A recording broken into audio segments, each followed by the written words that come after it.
Number 9, why do we use inferential statistics? Well, based on the definition of inferential, that is coming to conclusions based on reason and evidence. Okay, so it doesn't help to explain the outcome of random phenomena. What it does is it helps you make informed predictions about parameters that we don't know, because when we take a sample, because usually we can't take a population. We can't take everybody within the population because we would spend too much time and it would probably cost too much money.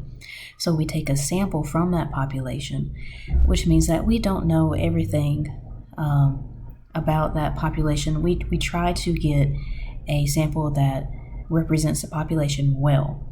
Okay, but we don't know every single thing about that population unless we take the entire population. So there are some parameters that we don't know.